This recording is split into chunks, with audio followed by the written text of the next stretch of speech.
동탄만 아니다. 끝까지 보시면 오늘 핵심 정보를 빠짐없이 파악하실 수 있습니다.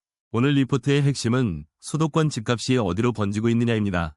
단순히 어느 지역이 올랐다는 뉴스가 아니라 왜 강남권 중심의 상승 흐름이 경기 남부, 서울 외곽, 역세권 정비사업으로 넓어지고 있는지, 그리고 지금 실수요자와 투자자가 무엇을 봐야 하는지를 순서대로 보겠습니다. 먼저 가장 중요한 변화는 상승축의 확산입니다. 수도권 주택시장의 중심이 서울 강남권에만 머물지 않고 있습니다. 동탄은 한 주 동안 2.22% 올랐고 올해 누적 상승률도 9%대입니다. 이 정도면 단순 강세가 아니라 과열 신호로 봐야 합니다. 여기에 병점, 오산, 용인 수지까지 매수세가 퍼지고 있습니다. 이전 인사이트에서도 동탄 급등과 주변 확산은 확인됐지만 최신 인사이트에서는 이 흐름이 더 분명해졌습니다.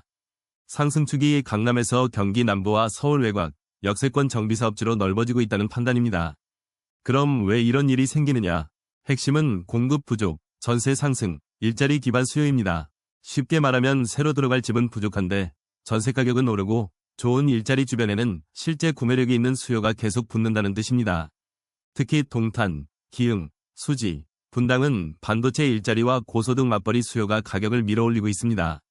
이건 단순한 테마가 아닙니다. 실제로 집을 살 수 있는 소득이 있는 사람들이 살고 싶어하는 지역이기 때문에 가격에 힘이 붙는 겁니다. 하지만 여기서 중요한 반대 사례가 있습니다. 같은 반도체 벨트라도 평택과 이천은 약세입니다. 산업 호재가 있어도 공급이 많고 미분양 부담이 크면 집값은 바로 오르지 않습니다. 그래서 지금 시장은 반도체라는 이름 하나로 움직이는 장이 아닙니다. 입주 물량, 직주 근접, 생활권 선호, 전세 수요가 함께 맞아야 가격이 움직입니다. 두 번째 핵심은 전세 시장입니다. 사실 매매보다 더 불안한 쪽은 전세입니다. 서울 아파트 전세값은 1년 새 10.5% 올랐고 건설년은 올해 전국 전세값이 5% 상승할 것으로 전망했습니다. 전세는 집을 사지 않고 빌려 사는 비용입니다. 그런데 이 비용이 계속 오르면 세입자는 전세를 연장할지 아니면 외곽이나 경기 남부에서 매수할지 고민하게 됩니다.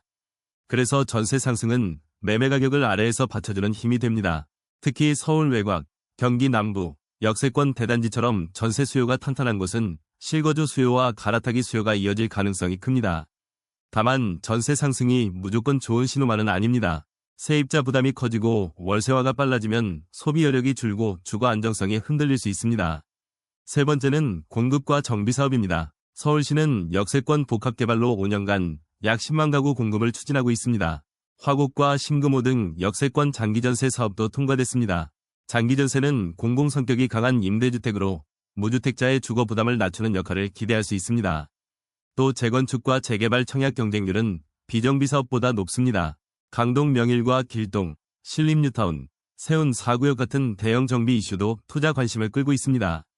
정비사업은 낡은 주거지를 새 아파트나 복합개발로 바꾸는 사업입니다. 입지가 좋은 곳에서 새 주택이 공급되기 때문에 중장기 가치 재평가 재료가 됩니다. 하지만 여기에도 시차가 있습니다. 공급 발표가 오늘 나와도 실제 입주까지는 인허가, 조합 절차, 착공, 분양을 거쳐야 합니다.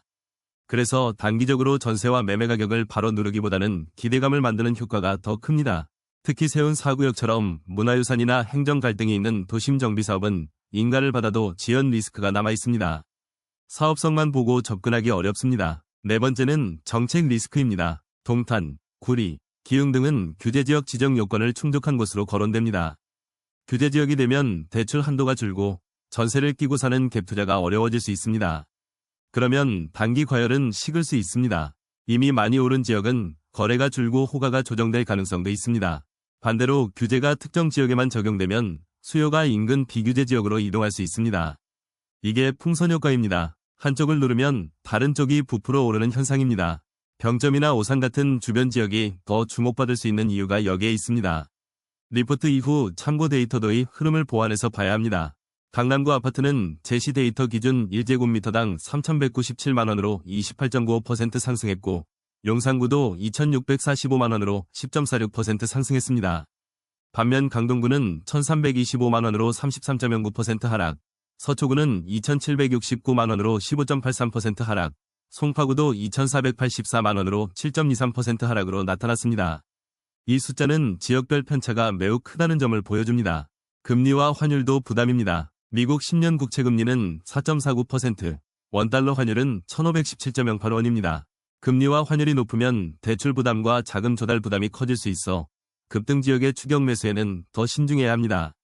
그럼 지금 어떻게 대응해야 할까요? 첫째, 반도체 벨트라는 큰 이름보다 세부 입지를 봐야 합니다. 동탄처럼 고소득 실수요, 역세권, 신축 선호, 낮은 매물 압력이 겹친 곳과 평택, 이천처럼 공급 부담이 큰 곳은 같은 테마 안에서도 결과가 다릅니다. 둘째, 전세가 빠르게 오르는 지역은 매매 하방이 단단해질 수 있지만 이미 급등한 단지는 규제 발표 이후 거래량과 호가 변화를 확인해야 합니다. 셋째, 정비사업은 계속 핵심 투자축이지만 사업 단계와 인허가 리스크를 구분해야 합니다. 이름만 보고 들어가기보다 착공 가능성, 조합 진행 속도, 문화재나 행정 갈등 여부를 봐야 합니다. 넷째, 전세 계약을 앞둔 분들은 9월부터 도입될 안심전세 앱 개편과 위험진단 서비스를 활용할 필요가 있습니다. 선순위 보증금, 근저당, 체납 정보 확인은 전세 사기 위험을 줄이는 데 도움이 될 수 있습니다. 다만 임대인 동의가 필요한 정보도 있어 실제 효과는 지켜봐야 합니다. 결론은 이겁니다. 지금 시장은 무작정 오르는 장도 아니고 무조건 피해야 하는 장도 아닙니다. 전세가 밀어올리는 지역, 일자리가 받치는 지역, 공급 부담이 낮은 지역은 강하고 공급이 많은 지역과 규제 직전 급등 지역은 흔들릴 수 있습니다.